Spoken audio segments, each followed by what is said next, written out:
Oh yeah, our first new display at this new studio. This place is really coming together now.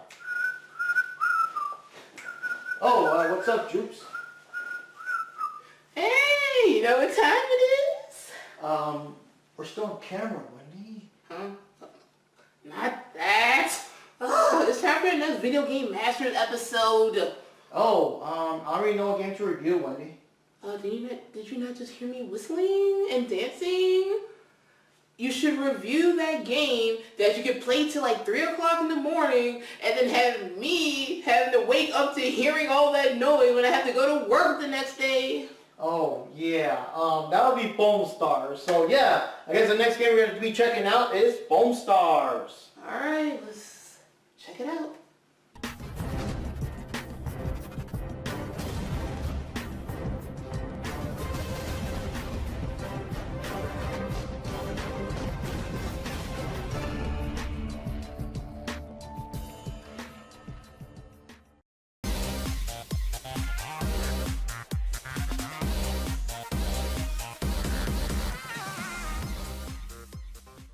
Hey, this is Mark Rodriguez. And this is Jupi-chan, also known as Ninja Jupi, or you can call me Wendy. Hey guys!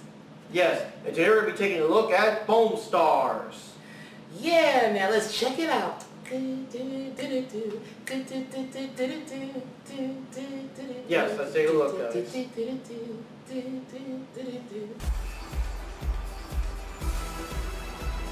Hello, everyone. And All for one and one for all. Ready when you are. So, bring it on. That's right. It's time to see some beautiful stars get smashed up. Let's make this party a good one. Get ready, the party's on!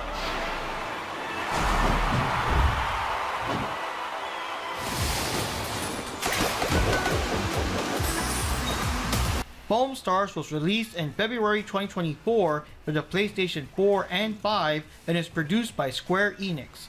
It's a multiplayer shooter game where you blast people with foam instead of bullets. Anyone that has the PSN network will be able to download the game for free during the month of February. If you missed out though, you would have to actually buy the game, which seems kinda odd considering that similar games like Apex Legends and Fortnite are free to play. Well, Mark Senpai, in October of this year, Foamstars will be free to play. Huh, better than never, I guess. Yeah. Foamstars takes place in Las Vegas, where the main sport is foam smash. The characters have adapted force foam to use in the sporting competition. As of now, we have 11 characters to choose from, but more are coming. They all have unique personalities like the shark-themed gamer Agito and the classy and refined Baristador. They also have different types of foam guns like Soa's dual pistols and Mel T's missile launcher. Everyone also has 2 special skills and an ultimate attack. The Foamstars also have their own Bubble Beastie that assists them with some of the attacks. Well, actually, Mark, they just added Bobolo Espuma, the legendary Foam Smash champion, so that makes 12 characters now. Hey, I told you more guys were coming. During most of the game modes, you shoot or spray force foam all over the playing field to make it easier for yourself and your teammates to slide across the terrain with your surfboard. If you shoot the opponents with enough foam, they get trapped in a ball of foam. You can then slam into them with your surfboard to score what they call a chill. Since this is a party, no one is getting killed here, folks. They're getting chilled. Likewise, if any of your buddies get foamed up, you can surf into them to set them free. Oh man, almost got him. Oh fuck, okay. Oh, the other guy's also foamed up. Ooh, almost gotcha. I almost gotcha. Oh, damn it. Wait, there's the other guy right there. I can get him this time. I'm close enough. Oh, motherfucker, someone else got him first. It's so annoying. Jeez, Mark Senpai language. I know, but I'm trying to get the chills here. It's so damn annoying. It's like I'm either too far away, or one of my teammates gets a chill first, or some of the opposing teammates rescue their friend first, or I myself get blasted and I get chilled instead. Like, it's so hard to get chills here and it's pissing me off. Mark Senpai is a team activity. It's a game where you work with a team. You're still helping no matter what you do, and that's all that should matter. Yeah, I guess. I mean, I get that, the team mechanic and all that, but like, getting the chills is part of fun too. Yeah, but you suck at it, so you just might as well just stick to foaming people up, and that's what you do. You have several modes to choose from. The main one is Smash the Star. Teams of 4 go up against each other, and after a team gets 7 chills, their star player is revealed. The first team to chill the opposing team's star player wins the match. Happy Bath Survival has 2 players fight it out in the arena, while the other 2 are on a higher platform shooting foam to help their teammates. Then the players switch places for the next round. The team that wins best 2 out of 3 wins. Rubber Duck Party has the teams race to push this giant rubber duck, who we call DJ Quackers because of course he needs a name, into the goal post of the opposing team. Whoever can get DJ Quackers there first wins the match. They also recently added the Jackpot Scramble, where your team has to get to the jackpot and gold coins before the opposing team does. This is tough because everyone's going to be gunning after you while you try to grab the jackpot. After the jackpot is maxed out, whichever team can have one of their members shake the victory bottle first wins the game. You also have the Foamstar mission and the Squad mission, where you protect Bath Vegas from an invasion of bubble beasties. Your foam weapons are the only things that can actually stop them. The Squad mission has you take on the beasties with 3 other players. The Foamstar mission lets you go solo, but it's also a story mode that goes into the backstory of the character that you choose. Both mission modes are a great way to get used to each character's skills and overall playstyles. And you can actually find out why Penny thinks she's a penguin. Girl, have you ever looked yourself in the mirror and compared yourself to the rest of your flock? I mean, come on now. You don't have wings, you don't have flippers, you don't have a beak. What in the world are you seeing? You also get extra extreme rules party modes that are only available on several weekends. These modes got crazy rules, like all the players being invisible, everyone being forced to play as the same character, or even characters having their skills swapped around at random. The game is also full of extras like the ability to buy character skins, new surfboard designs, cool poses, and even dance moves. You also have items you can use to decorate your play area while you wait for matches. Check out my food truck. Yeah, I gotta have that food truck. Some can be obtained with XP points that you win during gameplay, and others you gotta whip out that wallet and pay with real money. Mark, look! I got $40! Wow, that's just enough to get a brand new skin from Barista Lord! Yay, Barista Lord! With new seasons of DLC, new characters, items, stages, and even game modes are being added. The party's over. Victory!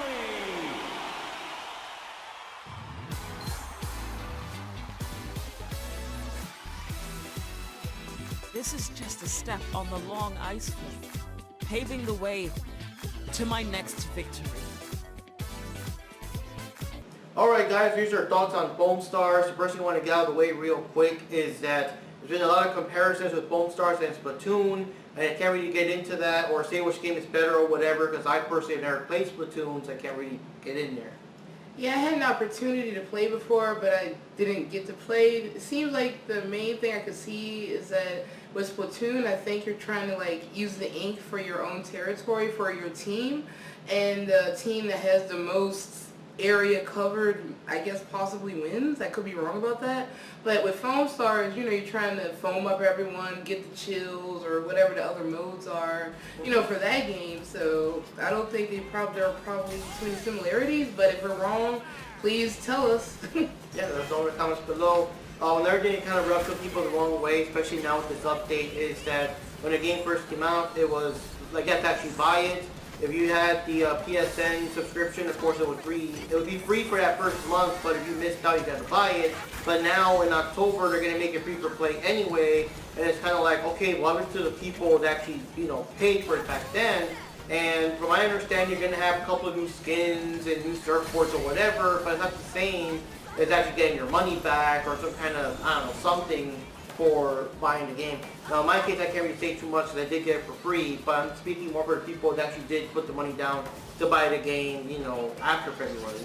But there you go. Now for the game itself, it's a lot of fun. And one thing I gotta say, I'm not very good at any of these first-player shooter type hero games, whatever you want to call these kind of games. So the fact that I can actually get into it and actually score some kills once in a while, and you know, and actually help the team win sometimes and things like that. I mean, that just means that like if I can get into it, like anyone can get into it. It's very easy to get into. I like the story mission modes because there's a good chance to like learn how to maneuver and you know, just get used to the foam and find out what everyone's like special skills are and stuff like that. So yeah. And the other thing I want to mention is I love the music. I love like this awesome music and everything. Yep. And some of the music even kind of sounds like it kind of is reminiscent of like I guess like the tunes that the people used to sing. Like you know, people used to go to war. And they come back and I guess like your little doo-wop 1940s style. Yeah, and I'm surprised because you know it's a modern game. I'm assuming mostly for like modern day kids that don't know anything about that, you know. But they still put that music in there, a lot of like retro vibes and stuff, and it still works. Some of the music too has kind of a lot of jazzy themes as well. And I know there's one track I can't think of offhand that kind of made me think of something that could have been composed by like. I don't know, Yoko Kanno or something, you know, something like from Cowboy Bebop or something like that.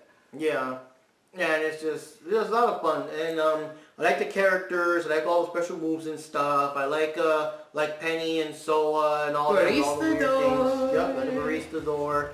One thing we do have a request is that y'all gotta make DJ Quackers playable. Yes. Or at least one of the ducks. Like you got a sheep now. So make DJ Quackers playable, like we just, and I know that's the nickname we made up for the character, but like the big old duck there, you know, yeah, Foamstar party, you know. We call him DJ Quackers, and the other one we call MC Quackers.